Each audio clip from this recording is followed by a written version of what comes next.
నమో మహద్భ్యో ఋషిభ్యో గురుభ్యో నమః. శ్రీ గరుత్మతే నమః. వాసుదేవమయమైన సభా సదస్సుకి శవనీయ నమస్సులు సమర్పణ చేసుకుంటూ గరుడ మహాపురాణంలో ఉన్న అనేక విషయాలను చెప్తూ 2 కాండములుగా ఉన్నది గరుడ పురాణం. ఆచారకాండము, అటు తర్వాత ఉత్తరఖండంలో ధర్మకాండము, బ్రహ్మకాండము, ఇలాగ 2 ఖండములు 3 కాండములుగా చెప్పబడుతున్నది గరుడ పురాణం. 314 అధ్యాయాలు కలిగిన గ్రంథంలో అనేక రకములైనటువంటి విజ్ఞాన విశేషాలు తెలియజేయడమే కాకుండా ధర్మోపదేశములు, మోక్ష మార్గ నిర్దేశకమైన సూచనలు అన్నీ తెలియజేశారు. అంతేకాదు అర్థశాస్త్రం, నీతి శాస్త్రం, ధర్మశాస్త్రం అన్నీ ఉన్నాయి ఇందులో. నిత్య జీవన విధానానికి పనికొచ్చేటువంటి నీతులు ఇత్యాదులు కూడా మనం చెప్పుకున్నాం. వాటిని స్మరించుకుంటూ నిన్నటి రోజున అన్నిటినీ మరపింపజేసే అంశాన్ని ప్రస్తావించుకున్నాం. మొన్నటి వరకు చెప్పినవి కూడా మరపింపజేయగలిగేవి. ఎందుకంటే భయం ఆకర్షించినట్లుగా భక్తి ఆకర్షించడం కష్టం, అంతే కదండి. అయితే నిన్న భయమంతా అభయం కోసమే చెప్పామనే విషయం ముందు గ్రహించాలి. ఎందుకంటే కొన్ని ఫలానా దానికి ఫలానా శిక్షలు ఇవి చెప్పినప్పుడు ఆ భయంతో ఏంటంటే అది లేదనుకుంటే బాగుంటుంది అనుకుంటారు కొందరు. కనుక ఇవేమీ కూడా ఎవడు చూడొచ్చారండి లేదనుకుందాం అనుకుని తృప్తి పడిపోతారు కొందరు. అలాంటి వాళ్ళ శాతమే చాలా ఎక్కువ. అయితే మనం ఉందనుకున్నా లేదనుకున్నా ఉండడం మాత్రం మానవు. జాగ్రత్త పడ్డమే మనం చేయాలి శాస్త్రము ద్వారా. అందుకు నిన్న మనం చెప్పుకున్న అంశముల్లో మళ్ళీ మొదట చెప్పిన వాక్యాన్ని మాత్రం ఎప్పుడూ మర్చిపోకూడదు. జీవులందరికీ 3 రకాల గతులు ఉంటాయి. బ్రహ్మజ్ఞానం ద్వారా కైవల్యగతి, సత్కృత్యముల ద్వారా పుణ్యకర్మల ద్వారా ఉత్తమ లోక భోగములు, పాపముల ద్వారా నరకాది యాతనలు. ఈ 3 గతులు ఉంటాయి జీవులకు. అది మనం ప్రస్తావించుకున్నాం. అదేవిధంగా వాళ్ళకంటూ కొందరు పత్నులు ఉన్నారు. మన అనేక మోసాలు చేస్తూ ఎన్ని తిరుగుళ్ళు తిరిగినా ఒక్కటి కూడా తప్పించుకోలేం. ఇది గుర్తుపెట్టుకోవాల్సిన ప్రధానమైన అంశం. కొంతమంది ముఖ్యంగా ఎన్ని పురాణాలు ఇప్పటికి చెప్పినప్పటికీ కూడా గరుడ పురాణం విన్న తర్వాత వచ్చిన ప్రశ్న పరంపర అంత ప్రశ్న పరంపర ఎక్కడ ఎదుర్కోలేదు మేము. ఎందుకు అదే చెప్పాను మీకు, భయం కలిగించినంత ఆసక్తి భక్తి కలిగించదు. అందుకు గరుడ మహాపురాణంపై ఎంతమంది భయపడుతూ దూరంగా ఉన్నారో అంతమంది కుతూహలపడుతూ ముందుకొచ్చారు. అయితే భయపడ్డము అజ్ఞానమే, కుతూహలపడ్డం ఆసక్తిగా శ్రద్ధగా మారితే ఇంకా మంచిది. ఈ ప్రస్తావనలో ఈ శ్రవణులు వీళ్ళు ప్రతిదానికి సాక్షులుగా ఉంటారని చెప్పాం కదా, వాళ్ళ గురించి తెలుసుకోవాలి. కనుకనే గరుడ మహాపురాణం కానీ బాల్యం నుంచే మనం తెలుసుకున్నట్లయితే పాపం చేయడానికి జంకుతాం కనీసం. పైగా పాపాన్ని చెప్పుకోవడానికి ఈ రోజుల్లో ఒక గొప్పతనం కూడా, మేము ఈ రోజుల్లో అవన్నీ పాటించవండి అని కొంతమంది సగర్వంగా చెప్తారు. ఇప్పుడు కాసింత సుఖం కోసం నువ్వు ధర్మాన్ని విడిచిపెడితే తర్వాత ఎంతటి దుర్గతి పొందాల్సి వస్తుందో తెలుసుకోవాలి. అదేవిధంగా ఈ సద్గతుల కోసం చేయవలసినటువంటి కర్మలలో, పితృకర్మల్లో వాటిలో లోపాలు చేసినప్పుడు వంశం మీద దెబ్బతీస్తుంది అనే విషయం మనం మొదటి నుంచి చెప్పుకుంటూ వస్తున్నాం. అవి ఇప్పటి చిన్న పరిధి కలిగే ఈ బుర్రకథ అర్థం కాదు అది. కానీ దాని యొక్క దుస్థితులు తర్వాత వంశ పరంపరల మీద కనబడతాయి. ఈ మధ్య కొంతమంది మానసిక శాస్త్రవేత్తలు, వైద్యులు, వాళ్ళని విదేశాల్లో ఉన్నప్పుడు కూడా వాళ్ళతో చర్చ చేసినప్పుడు కొన్ని విషయాలు తెలిసాయి. అదేంటంటే ఇదివరకు లేనంత ఎక్కువ శాతంతో మానసిక శారీరక వికలాంగులు ఉత్పన్నమవుతున్నారట. ముఖ్యంగా బుద్ధికి సంబంధించినటువంటి సెల్స్ నిర్మాణంలో కానీ వీటిలో చాలా ఇంబ్యాలెన్స్ అంటే సమన్వయ లోపం చాలా కనబడుతుందట. కొంతమందికి పని చేయవలసినటువంటి దానికంటే ఎక్కువ పనిచేస్తున్నాయట కొన్ని సెల్స్. దానికి తగ్గ విధంగా మరికొన్ని సెల్స్ ఎదగట్లేదట. దానివల్ల వాళ్ళు అబ్నార్మల్ చిల్డ్రన్ అంటే అర్థమవుతుంది, సర్వసాధారణంగా కాకుండా అసాధారణమైన ప్రవర్తన కలిగిస్తుంది.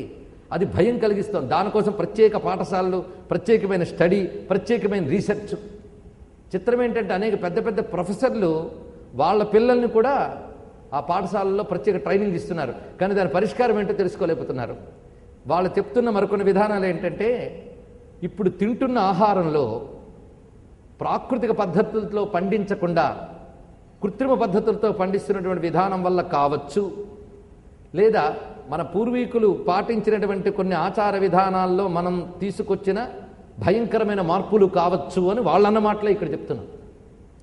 ఆశ్చర్యపోయి దానిపై కొంత పరిశోధనాత్మక దృష్టితో, అధ్యయన దృష్టితో మన పురాణాలని వాటిని కలిపి చూడటం కూడా జరిగింది. అక్కడ కొంతకాలం తప్పించి ఆ పని చేస్తే వాటన్నిటికీ సమాధానాలు ఇక్కడ లభిస్తున్నాయి.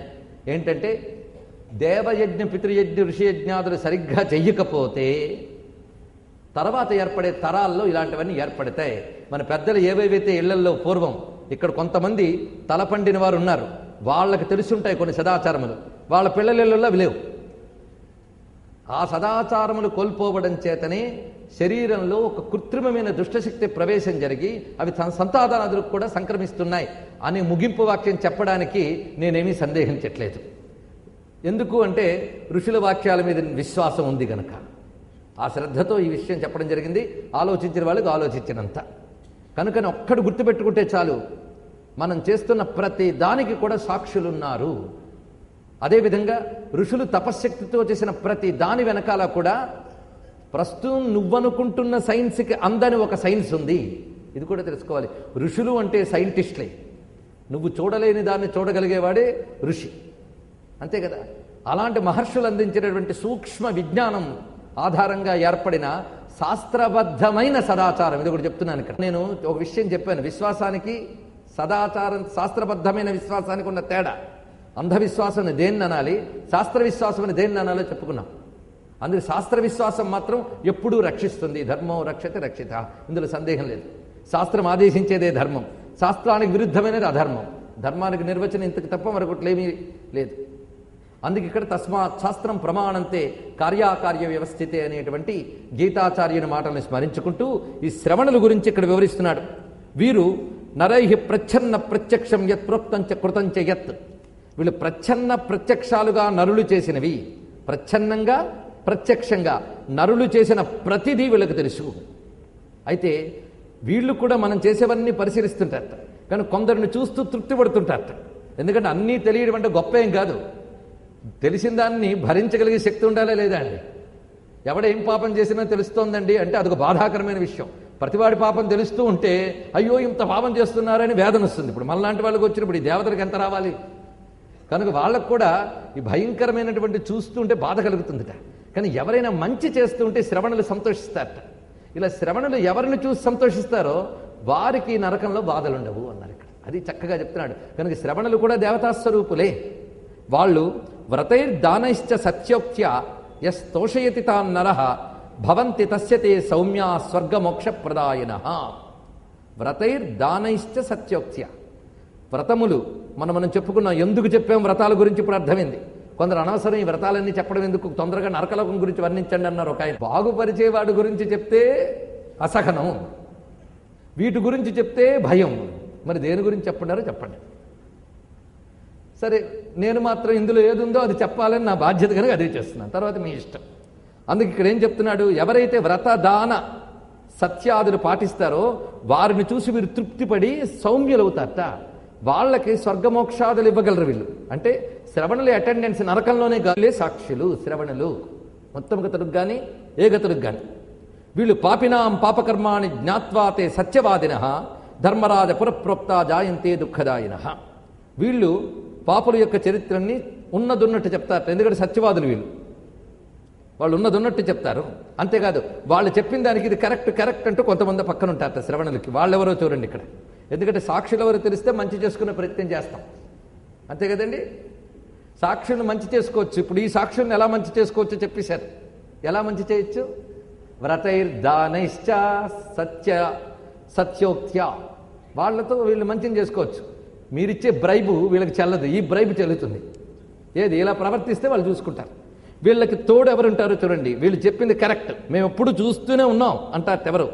ఆదిత్య చంద్రావనిలో యమశ్చ జౌర్భూమిరాపో హృదయం యమశ్చ అహశ్చ రాత్రిశ్చ ఉభే చ సంధ్యే ధర్మశ్చ జానాతి నరశ్చ వృత్తిం. చంద్రుడు, సూర్యుడు, వాయువు, అనిలో నలశ్చ. ముద్రారాక్షములు 2 మార్లు యమలు పడ్డాయి. కానీ ఆదిత్య చంద్రవు అనిలో నలశ్చ, అనిల అనల. ఆదిత్యుడు, చంద్రుడు, వాయువు, అగ్ని, అంతరిక్షము, భూమి, నీరు, అంతరాత్మ, యముడు, అహోరాత్రములు, ప్రాతకాలము, సాయంకాలము, ధర్మదేవత. వీళ్ళుటే సాక్షులు. చూసారా, వీళ్ళు ఎవరైనా మీకు ఎప్పుడైనా కనబడకుండా ఉన్నారో చెప్పండి. ఇందులో దేవుళ్ళు అంటే నాకు కనబడలేదండి అంటే ఈ కనబడుతున్న వాళ్ళందరూ దేవుళ్ళు. ఇప్పుడు పెద్ద రహస్యం ఉంది. భగవంతుడు నాకు కనబడలేదనేది ఒక మాట, కనబడేదంతా భగవంతుడే అనేది రెండో మాట. ఇదే నిజమైన మాట, గుర్తుపెట్టుకోండి. భగవద్గీత సారాంశమే అది. నేను కనబడకపోవడం ఏంటయ్యా, ఎక్కడ పెడితే అక్కడ నేనున్నాను అన్నాడే. ఆయన ఎక్కడున్నాడు అడ్రస్ చెప్పాడు, మీరు విన్నారు. కానీ అక్కడ ఆయన ఉన్నాడని మాత్రం అనిపించట్లేదు. ఏమిటి? కనుకనే భగవంతుడు అందరికి కనిపిస్తాడు. ఎవరికి? అందరికీనా? కనిపిస్తున్నదంతా భగవంతుడే అని కొందరికి అనిపిస్తాడు, కొందరికి అనిపించదు.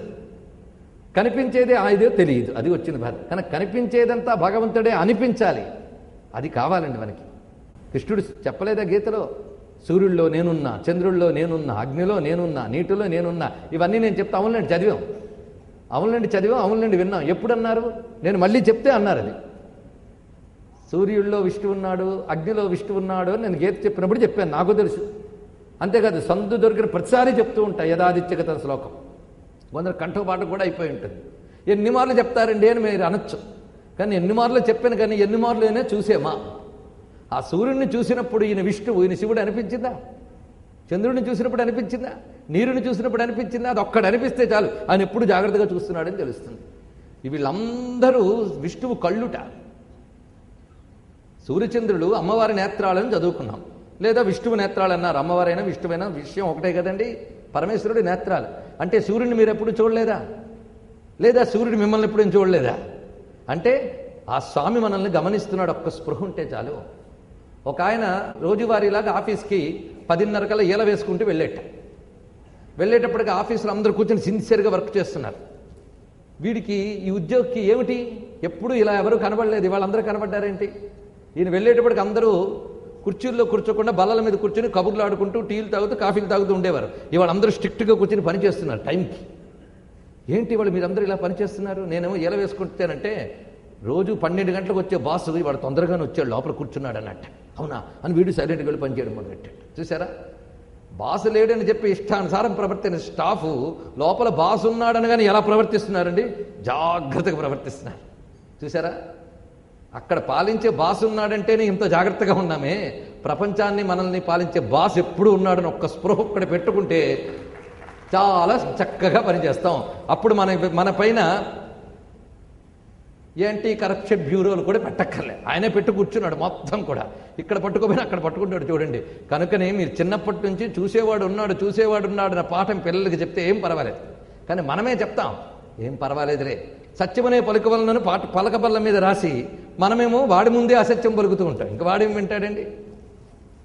కనుక మనం ఈ రోజుల్లో పిల్లలకి డబ్బు సంపాదించే టెక్నిక్స్ చెప్తున్నామే తప్ప చక్కగా బతికే మార్గాలు చెప్పడం లేదు. వచ్చింది బాధ. అందుకే ఇవి బోధిస్తే ఇప్పుడు నేను చెప్పింది ఎవరికి పనికొస్తుంది? వృద్ధాప్యానికి ఎంత మేరకు పనికొస్తుందో నిన్న విన్నారు మీరు. కనుక బ్రతికే వాళ్ళ కోసం గరుడ పురాణం అని చెప్పాను నేను. కొంతమంది చనిపోయిన తర్వాత చదవాలండి, ఎవరి కోసం? కనుక ఎవరు చదవాలి అంటే బతుకున్న ప్రతివాడు చదవాల్సిందే. కనుక మేము చదవచ్చా లేదా అని ప్రశ్న ఇంకా వేసుకోవక్కర్లే. బతుకున్నామా లేదా అని ప్రశ్న వేసుకుంటే చాలు, చదవాల్సిందే. కనుక వీళ్ళందరూ ఇప్పుడు చెప్పిన వీళ్ళందరూ ప్రత్యక్ష స్వరూపాలు అవునా కదా? వీళ్ళంతమంది లెక్కెట్టుకోండి. ఆదిత్య చంద్రవు అనిలో యమశ్చ ద్యౌ భూమి ఆపహ హృదయం యమశ్చ అహశ్చ రాత్రిశ్చ ఉభేచ సంధ్యే ధర్మశ్చ జానాతి నరస్య వృత్తం. ఆఖరి మన హృదయం కూడా చెప్తుంది. అవును వీడు అప్పుడు తప్పుడు ఆలోచన చేశాడు, నాకు తెలిసిన అదే చెప్తుంది. వచ్చి చూడండి ఇక్కడ ఇవన్నీ చెప్తాయి మొత్తంగా. అప్పుడు ఈ ధర్మరాజు చిత్రగుప్తుడు చూస్తూనే కోపంగా చూస్తారు పాపం చేసిన వాడికి. అప్పుడు వీడికి భయం కలుగుతుందిట. ధర్మరాజు ఎలా కనబడతాడో చూపిస్తున్నాడు ఇక్కడ. యమధర్మరాజు కనబడుతున్నాడు. పాపిష్ఠాస్తే ప్రపశ్యంతి యమరూపం భయంకరం. యమధర్మరాజు స్వరూపం ఎలా ఉంటుంది? భయంకరం. కానీ భయం ఆయన స్వభావం కాదు, భయపెట్టడం ఆయన స్వభావం కాదు. వీడి పాప ప్రభావం చేత ఆయన అలా కనబడుతున్నాడు, అది చూపిస్తున్నాడు.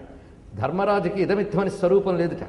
ధర్మరాజు పుణ్యాత్ముల వద్ద పరమ సుందర స్వరూపంగా తేజరిల్లుతూ కనిపిస్తాడు, పాపాత్ముల వద్ద ఉగ్రంగా కనిపిస్తాడట. ఇది తెలుసుకోవాల్సింది. అప్పుడు ఆయన రూపం ఎలా ఉంటుందో వర్ణిస్తున్నారు. ఏ రూపంలో ఉన్న ఆయన నమస్కారం చేసుకోవాల్సిందేనండి.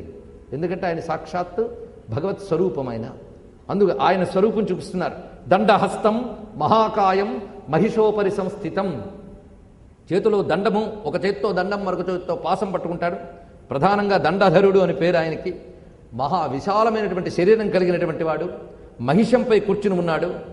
ఆయన గర్జిస్తాట. ఆ గర్జన ఎలా ఉంటుందంటే ప్రళయాంబుద నిర్ఘోషం, ప్రళయకాల మేఘం వలె గర్జిస్తాడు.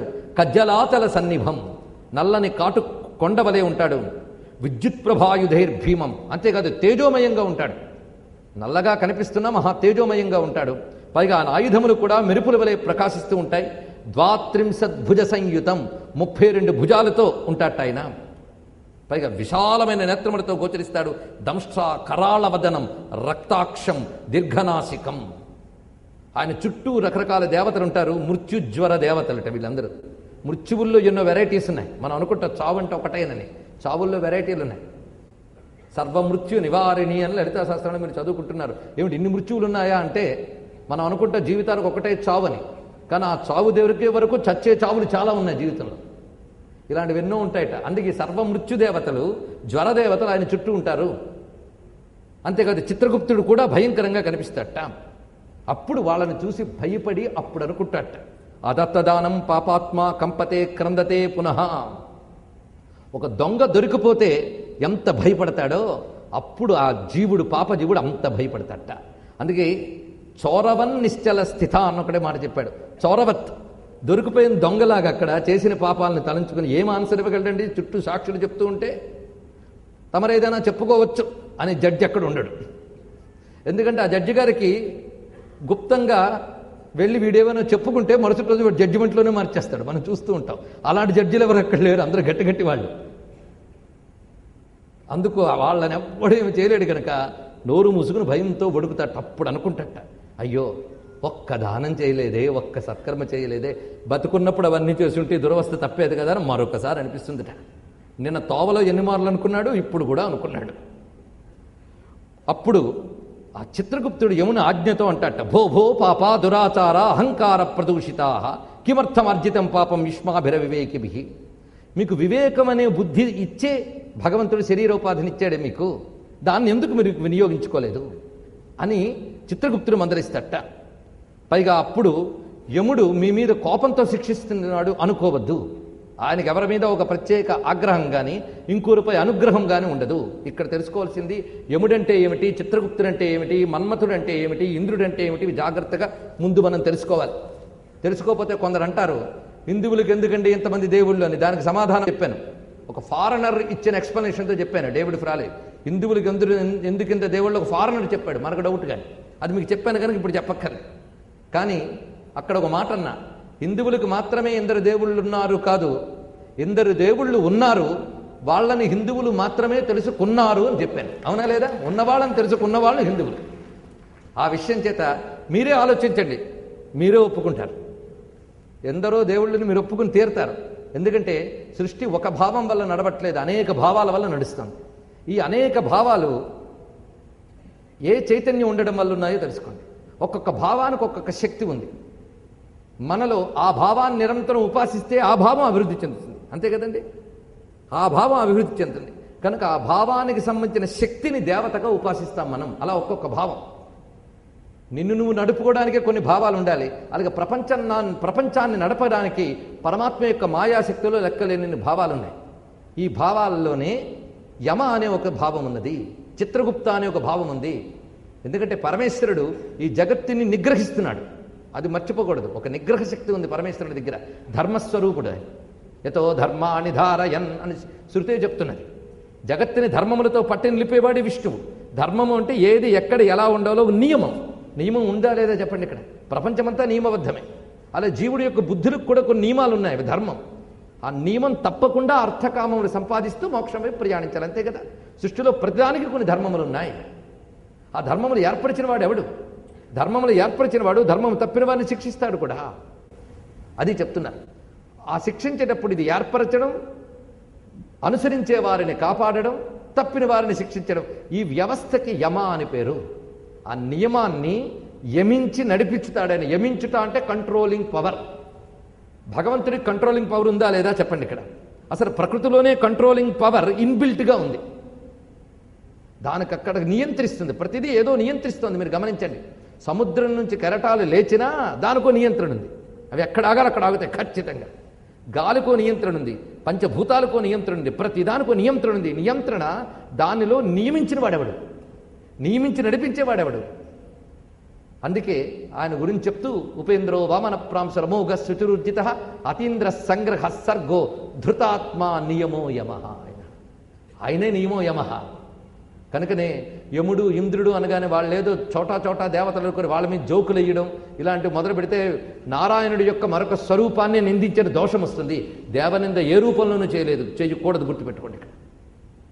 కనుక యముడు అంటే పరమేశ్వరుని యొక్క విశ్వ నియామక శక్తి, విశ్వాన్ని నిగ్రహించే శక్తి అతడు. అందుకు ఆయన ప్రతి వారి యొక్క ధర్మాధర్మములు రెండూ చూస్తూ ఎవరిని ఎటు తీసుకెళ్లాలో చూసుకునేటువంటి పెద్ద చెకింగ్ అథారిటీ ఆయన, కంట్రోలింగ్ పవర్ యముడంటే. మరి ఆయన అది చెయ్యాలి అంటే ప్రతి వాళ్ళని రికార్డు ఆయన దగ్గర ఉండాలి కదా. చెప్పండి, ఎవరికైనా ఏదైనా చెయ్యాలి అంటే రికార్డు ఆయన దగ్గర ఉండాలి. రికార్డు మెయింటైన్ చేయడంలో నెంబర్ 1. రికార్డు మెయింటైనింగ్కి అథారిటీస్ ఎంతమంది ఉన్నారో చూశారు కదా.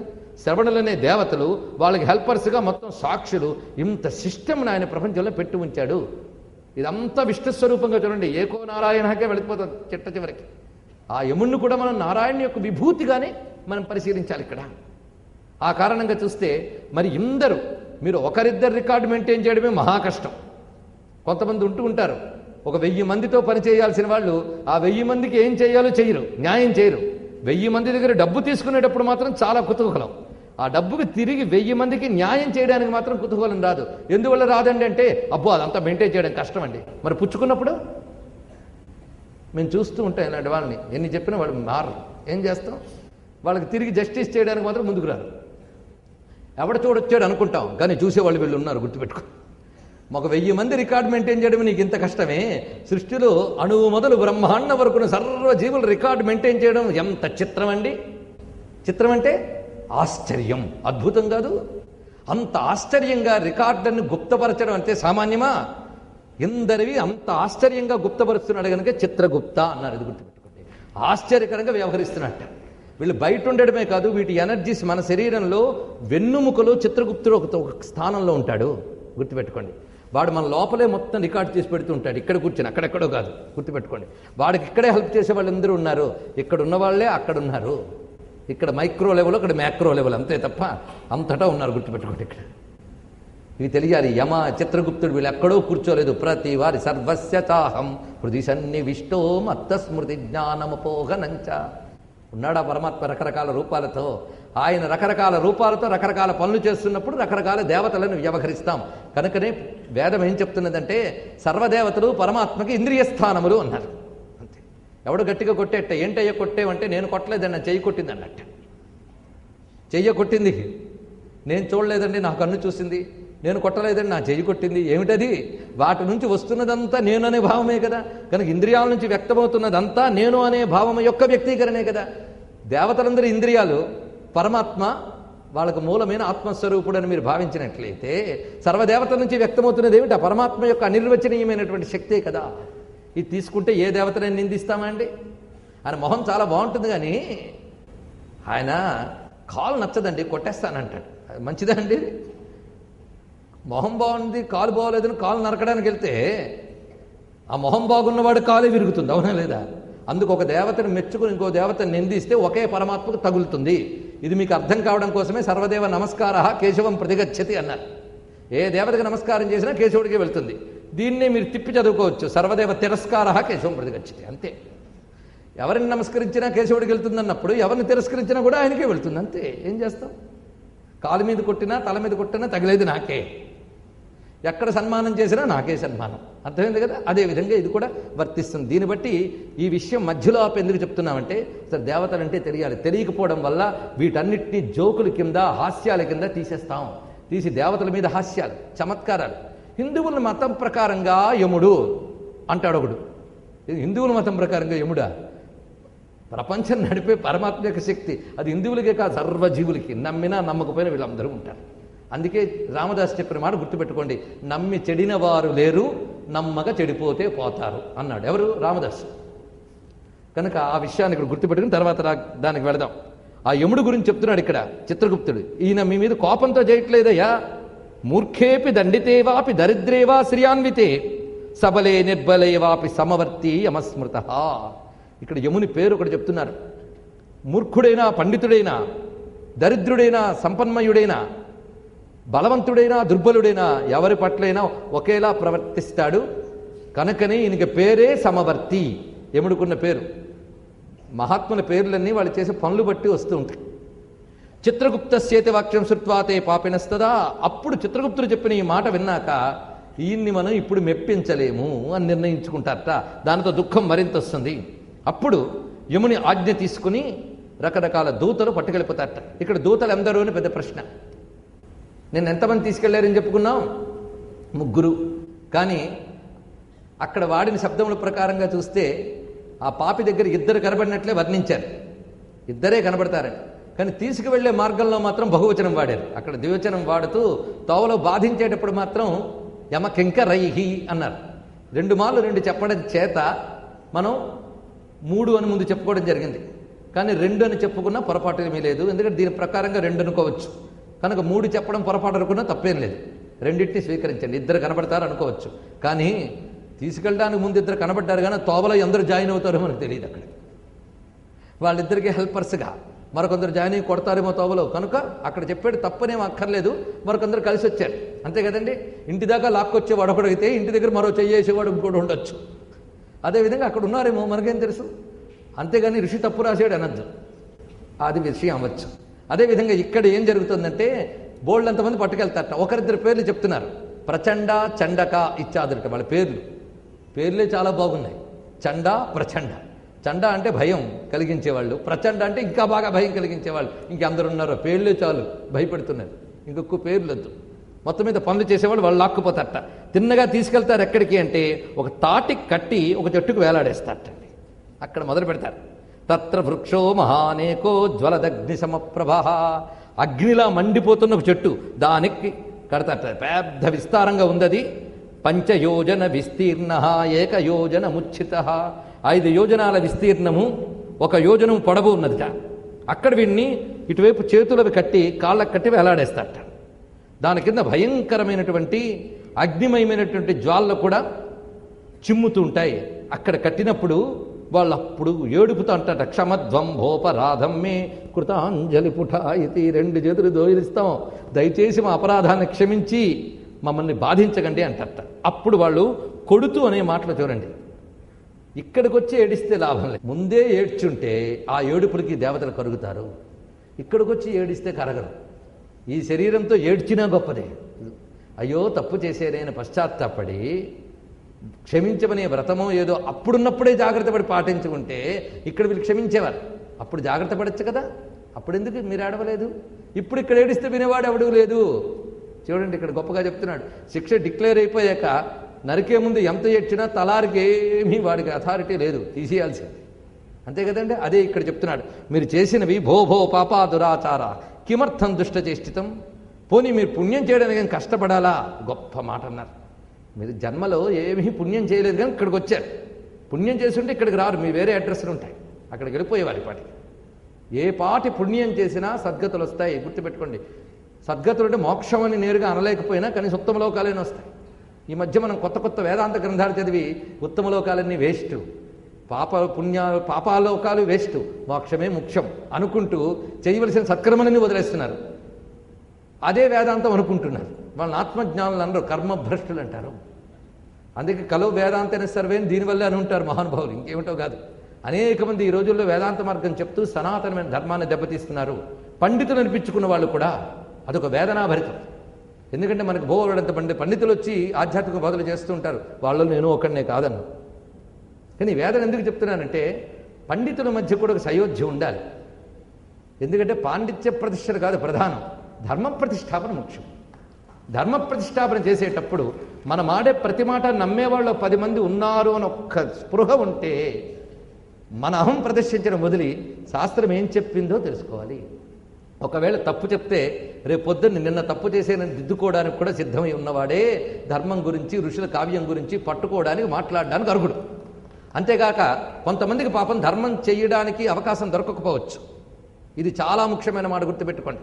ధర్మం చేయడానికి కొందరికి అవకాశం దొరకకపోవచ్చు, లేదా ధర్మం చేసే అవకాశం ఉన్న అలసత్వం చేతనో భోగ లాలస చేతనో ధర్మం చేయకపోవచ్చు.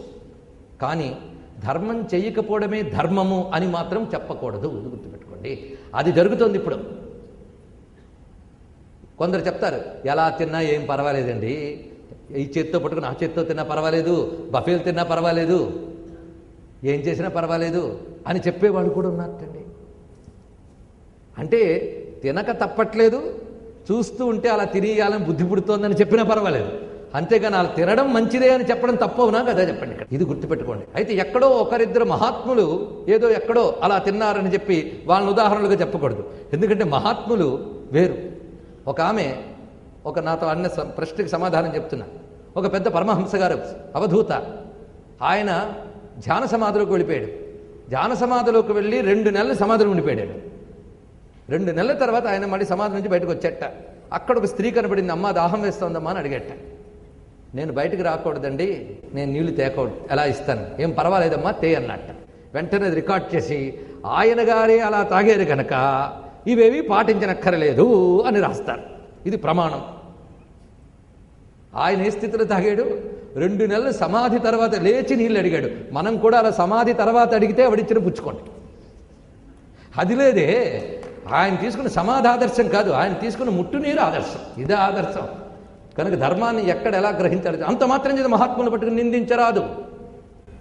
ఒక రామకృష్ణ పరమహంస గారు, ఒక రమణ మహర్షి, వారు అనేక ప్రవర్తనలు, వాళ్ళ మాటలు అవన్నీ మనకు శిరోధార్యం. కానీ అవధూతులైన వారు కొన్ని సందర్భాల్లో ప్రవర్తించిన విధానాలు మనం చెప్పడానికి లేదు. మొన్న రుచి ప్రజాపతి గురించి చెప్పిన వెంటనే శంకరాచార్య ఏం చేశారంటే అన్నామా లేదా? ఆయన శంకరాచార్య, ఆయన స్థితి ఏమిటి? నపానిర్నపాదం అన్నవాడు ఆయన. ఆయన ఎక్కడ, మనం ఎక్కడ? కనుక ఎవడన్నాడు, ఎక్కడన్నాడు ఇది తెలుసుకోవాలి. నేల మీద నడుస్తున్నవాడు చకచకా నడిచి వెళ్ళిపోతున్నాడు. ఆ మాత్రం నేను నడవలేనా? నీటి మీద కాలు వేయకూడదు, అక్కడ పడవేసుకుని వెళ్ళాలి. ఆయన నేల మీద ఉన్నాడు, నువ్వు నీటి మీద ఉన్నావు, తెలుసుకో. కనుక ఆరూఢ స్థితికి వెళ్ళేవాడు వేరు, ఆరురోహ స్థితిలో ఉండేవాడు వేరు. 2 స్థితుల గురించి మీకు చెప్పాను. ఆరురోహ అంటే ఎక్కుతున్నవాడు, ఆరూఢుడు అంటే ఎక్కు కూర్చున్నవాడు. ఎక్కు కూర్చున్నవాడు ఎక్కడికి కదలక్కర్లే, ఎక్కేవాడు మాత్రం జాగ్రత్తగా చుట్టూ చూసుకుని నడవాలి. అర్థమైంది కదా? అందుకు ఏ విషయం ఎక్కడ ఎలా తెలుసుకోవాలో చెప్తున్నాం. కనుకనే ఇక్కడ పాండిత్యంతో చెప్పేది ఏమీ లేదు. ఎందుకంటే పాండిత్యమే లేదు కనుక ఇక్కడ ఉన్నదంతా ఒక్కటే. ఋషుల మాటలపై భక్తి, వాళ్లపై అఖండమైన విశ్వాసం, సనాతన భారతీయ ధర్మంపై అపారమైన గౌరవం. ఆ గౌరవం కొద్దీ అందులో ఉన్న విషయాలు ఏమి తెలుసుకుంటున్నామో అది 10 మందితో పంచుకుంటున్నాం. అంతకు తప్ప మరి ఏమి లేదు. ఆ ఉన్నది ఉన్నట్టు చెప్పుకుంటే విన్నవాళ్ళు అటు ఇటు ఏమనుకున్నా చెప్పిస్తున్నవాడు సంతోషిస్తాడని సంతోషంతో చెప్పుకోవడమే. ఎందుకంటే ఇంతమంది సాక్షులు చూస్తూ ఉంటారు కదా శ్రవణుల దగ్గర నుంచి. కనుక మా గురించి వీడు హాయిగానే చెప్పాడు అంటాడు అని ఆశ. అందుకోసం చెప్తున్నా ఇదంతా కూడా. కనుకనే ఇక్కడ వివరిస్తున్నది, వాళ్ళు అంటున్నారు ధర్మం చేయడం పెద్ద కష్టమేం కాదు కదండి. నిజంగా మన ధర్మాన్ని పాటించడం కష్టమని వదిలేసామా? ఒక్కసారి ప్రశ్నించుకోండి. కష్టమని వదిలేసామా? బద్ధకంతో వదిలేసాం, నిర్లక్ష్యంతో వదిలేసాం, పొగరుతో వదిలేసాం, లేదా తాత్కాలికంగా ఒక సుఖం కోసం శాశ్వతమైన ధర్మాన్ని వదిలేసాం. మొన్న ఒక నీతిసారం చెప్పుకున్నాం మనం.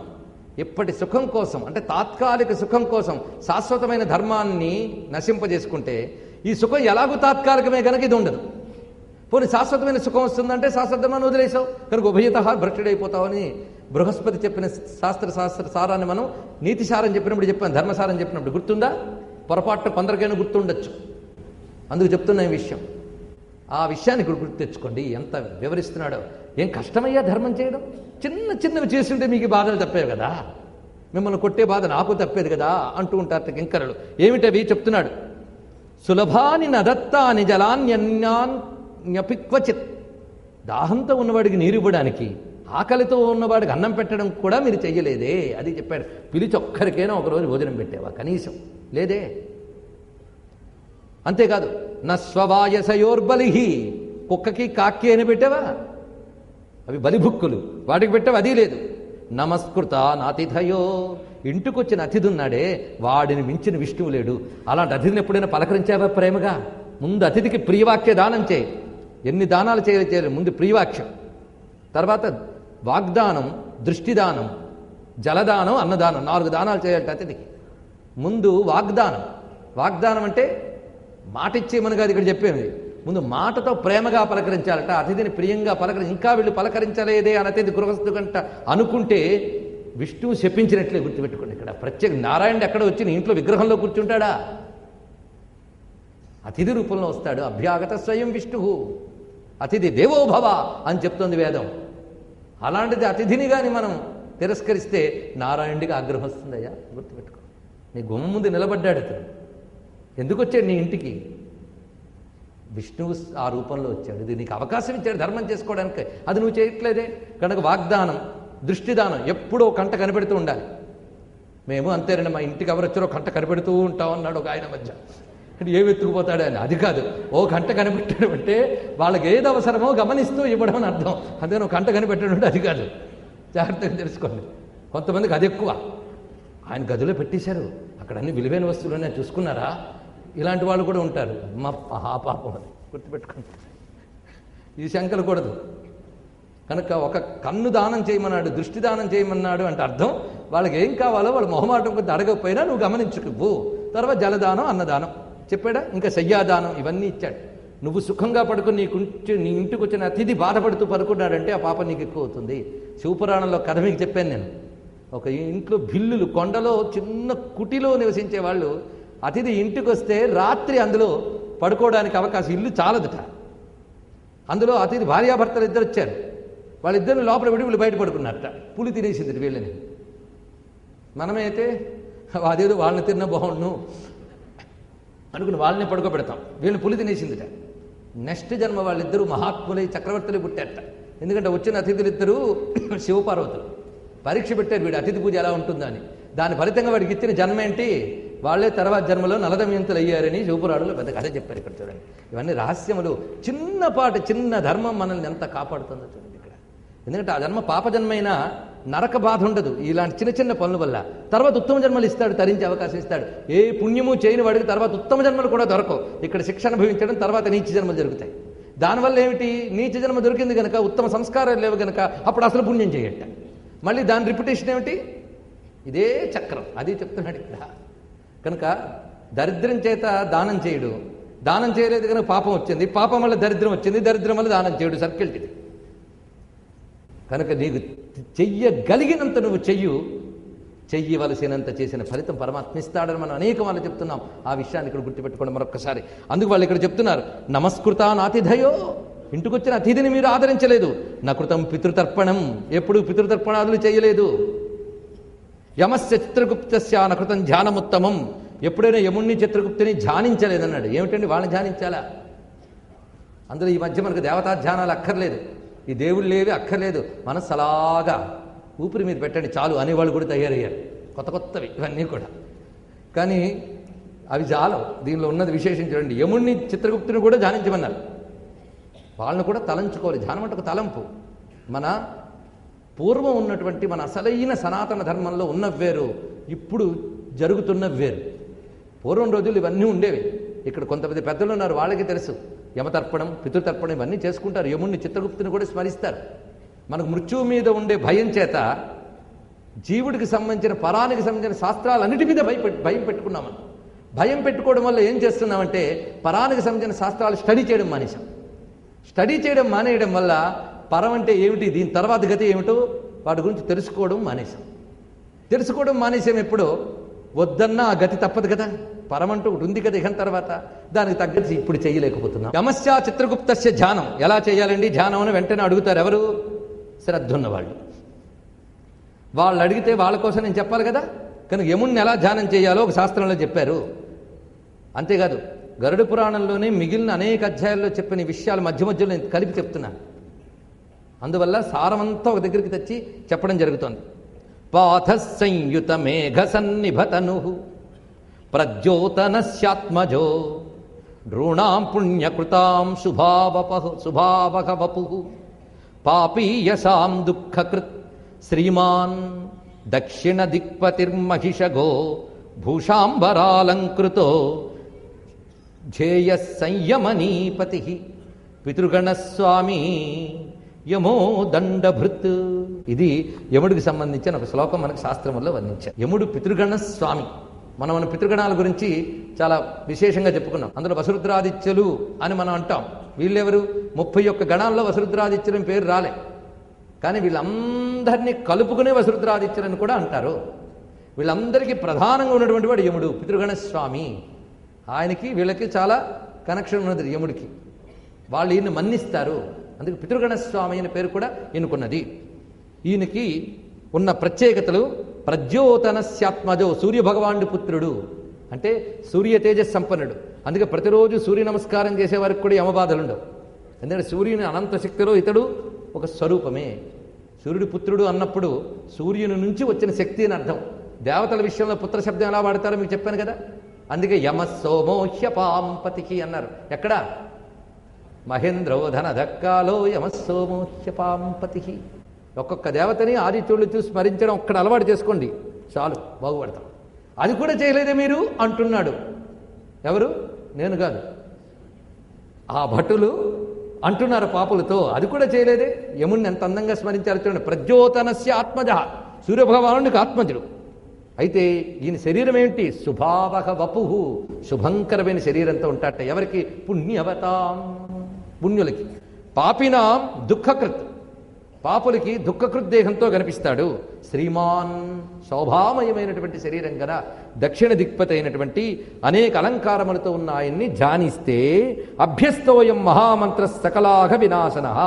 ఈ ధ్యానం చేసి యముని నామాలు అనుకుంటే శ్రీ యమాయ నమః, సమవర్తినే నమః, ధర్మరాజాయ నమః, కాలాయ నమః, వైవస్వతాయ నమః, సూర్యాత్మజాయ నమః, ఇలా యమునికి సంబంధించిన నామాలుగా అనుకుని ఈ ధ్యానం చేస్తే అఘమినాశన, పాపనాశనం చేస్తాట వెంటనే. యమస్మరణ మన పాపాలను నశింపజేస్తుంది. నరక ప్రాప్తి రోద్ధా స్యాత్, అంతేకాదు నరక భీతి లేకుండా చేస్తుంది. యమభీతి నివర్తక, అక్కడుండే వేదన లేకుండా చేస్తుంది. అవి చేయలేదు కదా మీరు, అందుకొచ్చారు ఇక్కడ. రెండవది చిత్రగుప్తుడు, ఆయన్ని ధ్యానించాలన్నారు. చిత్రగుప్తుడిని ఎలా ధ్యానించాలి? ఇప్పుడు చిత్రగుప్తుడు ఎలా ఉంటాడో వర్ణించారు శాస్త్రంలో. ఎందుకంటే గరుడ పురాణాలు ఆ మాత్రం చెప్పి వదిలేడు. కనుకనే వ్యాసుడు అంటారు, నా శాస్త్రం ఒకటి చెప్పాలంటే మిగిలిన శాస్త్రాల సహాయం తీసుకుంటే మరింత తేటగా అర్థమవుతుంది మీకు అంటాడైనా. అందుకే అది తీసుకున్నాం. కిరీటోజ్వలం వస్త్రభూషాభిరామం, కిరీటోజ్వలం వస్త్రభూషాభిరామం, విచిత్రాసనాసీన మిందు ప్రభాస్యం, నృణాం పాప పుణ్యాని పత్రే లిఖంతం, భజే చిత్రగుప్తం సఖాయం యమస్య. సఖాయం యమస్య, యముడికి సఖుడైనటువంటి చిత్రగుప్తుడు. ఆయన చాలా విచిత్రమైన ఆసనంపై కూర్చున్నట్ట, అనేక రకమైన అలంకారములతో ఉన్నాడు. ముఖం ప్రసన్నంగా ఉందిట. అసలు ఇట్లాంటి పాపాత్మను రోజు చూస్తూ ఉంటే ముఖం ఎక్కడైనా ప్రసన్నంగా ఉంటుందండి? రోజు ఖైదీల్ని చూసి చూసి వాళ్ళ ముఖాలు చూస్తాం, ఎప్పుడు విసిగే. ఎవరిని చూసినా ఖైదీలాగా చూస్తారు. బహుశా ఇంటికెళ్ళి వాళ్ళని కూడా అలాగే చూస్తారో మనకు తెలియదు. పొద్దుటి నుంచి అది అలవాటైపోయింది వాళ్ళకి. అలాంటిది వాళ్ళు ఇంతమంది పాపాలను చూస్తున్నా ఇందు ప్రభాస్యం, ప్రసన్నంగా ఉంటారట వాళ్ళు. అది ఎవరికి సాధ్యమవుతుందంటే ఆత్మజ్ఞులైన ఆ దేవతలకి ఏది ఉన్నా వాళ్ళు చలించకుండా ధర్మమునందే ఉంటారు కనుక వాళ్ళు నిర్వికారంగా ఉంటారు. ఇంతమందిని చూస్తున్నా అలా ఉన్నారు. అలాంటి ప్రసన్నాస్యుడైన చిత్రగుప్తుడిని ఇక్కడ మనం నమస్కరించుకుంటున్నాం. మనకు చిత్రగుప్తుడి నోములు ఇలాంటివన్నీ ఉండేవి, ఇప్పుడు అవి పోయే బాధ లేదు. వరలక్ష్మి వ్రతం ఎలా చేయాలో కూడా చాలామంది తెలియదు. ఒక్కడి మాత్రం తెలుసు, గోల్డ్ వ్యాపారం, పట్టు చీరలు కొనుక్కోవడం. కానీ వరలక్ష్మి వ్రతం ఎలా చేయాలో మాత్రం తెలియదు. అక్షయ తృతీయ ఏం చేయాలో తెలియదు, కానీ గోల్డ్ కొనుక్కోవాలని తెలుస్తుంది. అదొకటి. అది కాదు అసలు అక్షయ తృతీయ. అన్నీ మనకి ఇప్పుడు వికృత రూపాలు ధరించిపోయి ఏం చేస్తా, అసలు ఎప్పుడూ పోయింది. అన్నీ ఆఖరికి అన్నీ నటనలే.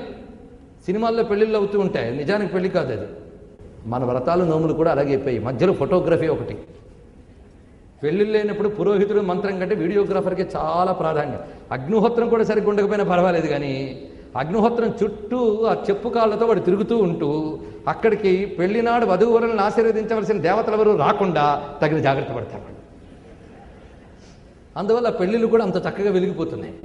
కోట్లు చుట్టూ తిరుగుతూ ఏం చేస్తాం? ఎందుకు ఏం చేస్తున్నామో తెలియదు. ఫోటోలు ఆల్బమ్లు మిగిలియి, అన్నిటికీ ఫోటో. చక్కగా హోమం చేయడం ఫోటో. ఈ మధ్య అదొకటి. అగ్నిలో ఏదో పొరపాటున ఆకృతి కనబడితే మేము అగ్నిహోత్రంలో దేవత కనబడింది అంటాడు వాడు. అది నమ్మక తప్పదు, మనకి ఏం చేస్తాం. ఇది కాదురా అంటే నాస్తికుడు అంటాడు. ఏం చేస్తాం? ఇలా కనబడిపోరు దేవతలంత తేలిగ్గా. అన్నీ చిత్రంగా మారిపోయాయి ఇవన్నీ. సరే, అసలు విషయానికి వద్దాం. మొత్తానికి వాళ్ళు అంటున్న మాటలు చిత్రగుప్తుని ధ్యానించాలి కదా. ఇప్పుడు నేను చెప్పిన ఈ 2 మంత్రాలట సకృత్. ఒక్కసారి అనుకున్నా సరే సిద్ధమంత్రమిమం పుంసాం జపతాం చిత్రగుప్తక ప్రసన్నో గణయేత్ పుణ్యం పాపన్నైవ కదాచన. ఈయన గారు కూడా వాడు పాపాలు లెక్కబెట్ట మానేసి పుణ్యాలే చెప్తాట. ఎందుకు? తను ధ్యానిస్తే. అవునా అండి అని మీరు అనొచ్చు. దేవతలను కూడా పొగడగానే పాపం వదిలేసి పుణ్యం చూస్తున్నాడు పక్షపాతమా? కాదు. దేవతలు స్తుతి ప్రియులు, అందులో సందేహం లేదు. ఎన్ని పాపాలు చేసినా క్షమించమని ఒక్క దండం పెడితే క్షమించగలిగే దయాహృదయులు. దీన్నే మీరు పాజిటివ్గా చెప్తే అదే చెప్పచ్చు. నమస్కరిస్తే చాలు, అంతా క్షమించగలరు. మళ్ళీ పాపం చేసి బుద్ధి పుట్టనివ్వరు. దండం పెడితే క్షమిస్తారు కదండి, కనుక ఇవాళ చేసేస్తారు, దండం పెడతారు అంటే కాదు. అక్కడ పశ్చాత్తాపడి దండం పెడితే మళ్ళీ పాపం చేసి బుద్ధి కూడా పుట్టనివ్వరు ఆ మహాత్ములు. కనుక ఇప్పుడు మనం యముని చిత్రగుప్తి నమస్కరించుకున్నాం. వాళ్ళని ఒక్కసారి కూడా నమస్కరించుకోలేదే, అందుకు అనుభవిస్తున్నారు అంటున్నారు ఎవరు? కింకరులు. నజప్తశ్చ తయోర్మంత్రో నభవేద్యేన యాతన నాపి కించిత్ కృతం తీర్థం పూజితా నైవ దేవతా. ఎప్పుడూ ఒక తీర్థసేవ లేదు, క్షేత్రయాత్ర లేదు. మేము వెళ్ళొచ్చామండి మొన్న మధ్య టూరిస్ట్ బస్సులో క్యాంప్ పెడితే వెళ్ళొచ్చాం. ఫలానా స్టార్ హోటల్లో దిగాం, శుభ్రంగా స్నానం చేసి అక్కడ తినొచ్చాం. కానీ విధిగా జరిగిందా అది చూడండి. క్షేత్రయాత్రలు తీర్థయాత్రలు విధిగా జరిగినప్పుడే అవి సత్ఫలితాన్ని ఇస్తాయి. క్షేత్రానికి వెళితే పుణ్యాలు వస్తాయి. కానీ క్షేత్రాలకు వెళ్ళి చెయ్యరానివి చేస్తే మీ ఊళ్ళో చేసిన పాపం అంతే, క్షేత్రానికి వెళ్ళి చేసిన పాపం ఇంటూ కోటి. కనుక అక్కడికి వెళ్ళి ఏం చేస్తారో మీ ఇష్టం, ఏది చేసుకున్నా ఇంటూ కోటి. కానీ పుణ్యాలు మాత్రమే కాదు ఏదైనా. కనుక అక్కడికి వెళ్ళినప్పుడు ఇంకా జాగ్రత్తగా ఉండాలి. అందుకు అక్కడికి తిడుతున్నారు. ఏమని? ఎప్పుడైనా క్షేత్రం తీర్థం వెళ్ళేవా? అది లేదు. గృహాశ్రమ స్థితేనాపి హంతకారోపి రుద్ధుత. గృహస్థాశ్రమంలో ఉంటూ కూడా నువ్వు, గృహస్థాశ్రమం ఎప్పుడు శోభిల్లుతుందో తెలుసా? ఏ ఇంట్లో దేవతలు, పితృదేవతలు, అతిథులు వీళ్ళందరూ పూజింపబడతారు, ఆ ఇల్లే ఇల్లు. అవి లేనప్పుడు నువ్వు ఆ గృహస్థాశ్రమంలో కేవలం నువ్వు చేసింది ఒకటే పని, కుటుంబ భరణమేవా. కుటుంబాన్ని పోషించడం అన్న ఒక్క పని తప్ప మరేది చెయ్యినప్పుడు నీ గృహస్థాశ్రమం ఏం సార్థకమైంది? అందుకు నువ్వు ఇది తప్పక అనుభవించవలసిందే. నీకు క్షమాపరాధన మేము చెయ్యం. బ్రతికున్నప్పుడు నువ్వు సరిగ్గా ఇందులో ఏ ఒక్కటి చేసి ఎన్ని పాపాలు చేసినా క్షమించగలిగేవారు ఎవరు? మేము మాత్రం క్షమించాం. యమకింకలకి దయలేదు. నువ్వు ఇక్కడికి వచ్చి ఏడిస్తే ఎముడికి కూడా దయలేదు. కానీ ఏడిస్తే దయచి ముంచేవారు ఒక్కరే ఉన్నారు, గుర్తుపెట్టుకో. ఎవరు? క్షమాపరాధం కురుతే భగవాన్ హరిరీశ్వర. ఎన్ని చేసినా క్షమించగలిగే దయామయుడు నారాయణుడు ఉన్నాడయ్యా. ఆ బ్రతుకున్నప్పుడు ఒక్కసారి హరి ముందు భక్తిగా నమస్కరించావా? చేసి ఉంటే నువ్వు చేసినవన్నీ తీసేవాడు మహానుభావుడు. వాల్మీకి రామాయణంలో ఇదే చెప్పాడు. సీతమ్మ రావణాసుడికి చెప్పింది, విదిత సహి ధర్మజ్ఞ శరణాగత వత్సర. దయామయుడు ఎన్ని తప్పులు చేసి కాళ్ళ మీద పడు క్షమించేస్తాడు. నేను చెప్పడమే కాదు, ఆయన కూడా అదే చెప్తాడు. కావాలంటే విను. చెప్పాడు, విభీషణుడికి అభయం ఇచ్చాడు. ఎవరో అన్నట్టు శత్రు సోదరుడికి కూడా అభయం ఇస్తావా? శత్రు సోదరుడికి ఏంటి, ఇప్పుడు శత్రువు వచ్చి పశ్చాత్తాపడ్డా అభయం ఇస్తానన్నాడు. ఎవరనగలరండి? ఏ శత్రువు మీద కొట్టడానికి వెళుతున్నాడో ఆ శత్రువు పట్ల నువ్వు వచ్చినా సరే అభయం ఇస్తానన్నాడు. వాడికి బుద్ధి లేదు, వచ్చి కాళ్ళు పట్టుకోలేదు. వాడికి బుద్ధి ఉందిలేండి, ఇలా పోకూడదు ఇంకోలో పోవాలని సెట్ చేసుకున్నాడు, అది వేరే విషయం. మనకు చెప్తున్నాడు, ఒక్క నమస్కారంతో చేసిన అపరాధాలన్నీ క్షమించగలిగే దయ స్వామికున్నది. అంత దయామయుడైన ఆయన ఉంటూ కూడా నువ్వు జాగ్రత్త పడకపోతే ఇంకేముంది? జాగ్రత్త పడలేదు నువ్వు, ఈ అవస్థ ఉండేది కదా పడి ఉంటే. అది చెప్తున్నారు యమకింకరులు. ఆ దయామయుడిని హరిని ఆచరించలేదు. వయంతు సాపరాధానాం దండదాహితదాజ్ఞయ. అందుకు అపరాధుల్ని దండించడం మా పని గనుక చేస్తున్నాం అంటూ మరింతగా వాళ్ళు వేధిస్తారు. ఇందులో రకరకాల వేదనలు చూపిస్తున్నారు. ఒక్కొక్కసారి వాళ్ళు పడుతున్న వేదనకి తట్టుకోలేక తాడు కింద పడతాట. కింద పడినప్పుడు పోని వదిలేరా అంటే కింద ఆకులు ఉంటాయట, కత్తుల్లా ఉంటాయట, వాటి మీద పడి మరింత వేదన పడతాట. కింద పడిన వెంటనే వాడికి కోసుకోవడమే కాకుండా కింద ఎదురు చూస్తూ కొన్ని కుక్కలు ఉంటాయి, మీద పడి తమ వాడి అయిన కోరలతో వాడిని గీరుతాయి. అంతేకాదు ఆ కింద పడి ఏడుస్తూ నోరు తెరిచి బాగా ఏడుస్తూ ఉంటే అక్కడున్న దుమ్ము తీసి ఆ నోట్లో కొట్టి మళ్ళీ చెట్టుకు కడతారు వాళ్ళు. ఇది వాడు చేస్తున్నది. ఆ బాధలకు కూడా ఓర్వలేక వాళ్ళు ఏడుస్తూ ఉంటారు. ఆ రంపాలతో వాడితో కోస్తూ ఉంటే పోని చస్తారా అంటే వేదన మాత్రం అనిపిస్తారట. ఒక్కొక్కప్పుడు పోతారట, మళ్ళీ వెంటనే పుడతారట యాతనాదేహంతో. అక్కడే పుట్టి అక్కడే పోయి మళ్ళీ పుట్టి అనుభవిస్తూ ఉంటారు వేదన. కొందరిని భయంకరమైన నూతుల్లో పడవేయడం, కొందరిని పర్వతాగ్రాల నుంచి గెంటి వేయడం, కొందరిని పురుగులు అనేక ఉన్నటువంటి గుంటల్లో పడివేయడం, ఇంకా చాలా చెప్పారు కానీ నేను కొద్దిగా చెప్తున్నాను. ఇక్కడ పైగా బొంత కాకులు కొన్ని ఉంటాయట. ఇక్కడ భయంకర నల్లగా పెద్దగా ఉన్నటువంటి కాకులు బొంత కాకులు అంటారు తెలుగులో. అలాంటి బొంత కాకులు వీటి మహాకాకై గృధ్రై అన్నారు. ఇక్కడ గ్రద్దలు కాకులు వాటి ఇనుము లాంటి వాడి అయిన ముక్కులతో వచ్చి పొడుస్తూ ఉంటాయట. అవి ఇలాగా ఉంటాయి సుమ. అంతేకాదు ఆ సమయంలో కొంతమంది పాపులు ఒక చోట కలుసుకుంటారట. ఆ కలుసుకున్నప్పుడు కొందరు కాపులు ఇంకో పాపును గుర్తుపడతారట. ఎందుకంటే వాడికి ఎప్పుడు లేటెస్ట్గా వదిలిన దేహం స్పృహలు కొన్ని తగులుతూ ఉంటాయి అప్పుడప్పుడు. ఒక పాపని పోల్చుకుని, అప్పుడు నా దగ్గర అప్పు తీసుకున్నావు, ఇవ్వకుండా చచ్చిపోయో, ఎందుకు అలా చేసావు అంటప్పుడు వెంటనే ఇచ్చేవలే పెద్ద డబ్బు నీకు అంటట కొట్టుకుంటారట. అక్కడ కూడా చూడండి, అంటే అక్కడికి వెళ్ళిన బుద్ధులు వస్తాయి అంటే ఈ రజోగుణ తమగుడలు ఏం పోలేదుగా, అక్కడ ఉంటాయి కూడా. ఏమి పోగొట్టుకోవాలని ఇక్కడే, అక్కడ ఏం బాగు చేసుకునే అవకాశాలు లేవండి, గుర్తుపెట్టుకోండి. ఎక్కువ అనుభవిస్తాం అక్కడ, ఇక్కడ అనుభవించే తక్కువ, గుర్తుపెట్టుకోండి. మానవ దేహంతో నువ్వు ఉండేది చాలా తక్కువ, ఆ దేహంతో ఎక్కువ ఉంటావు, గుర్తుపెట్టుకోండి. ఎంత నువ్వు అనుకున్న 100 ఏళ్ళ ఆయువు, 100 ఏళ్ళ ఆయువుగా నువ్వు యాక్టివ్గా ఉన్న పీరియడ్ అంతా ఆలోచించుకో. ఆ యాక్టివ్ పీరియడ్ ఎంత? అక్కడుండే చాలా ఎక్కువ కల్పాంతాల కాలం వరకు ఉంటారు. ఏది సెలెక్ట్ చేసుకుంటారు, ప్రిఫర్ చేసుకుంటారు, ఆలోచించుకోండి. ఎంత వివరిస్తున్నాడు. కానీ అక్కడికంటే ఇక్కడ బెటర్.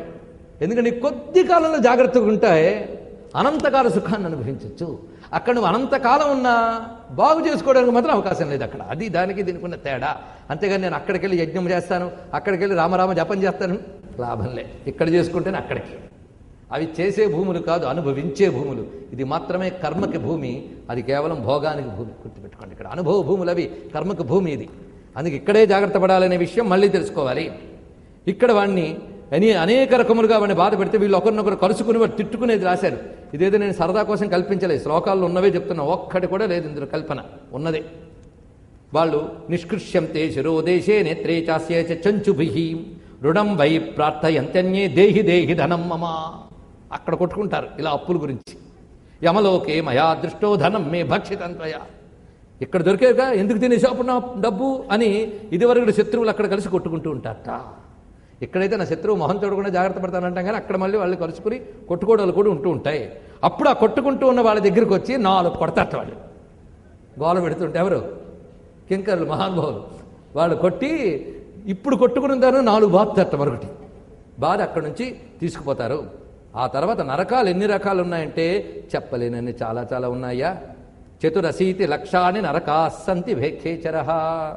మొత్తం ఉన్నటువంటి నరకాలు 84 లక్షల నరకాలు.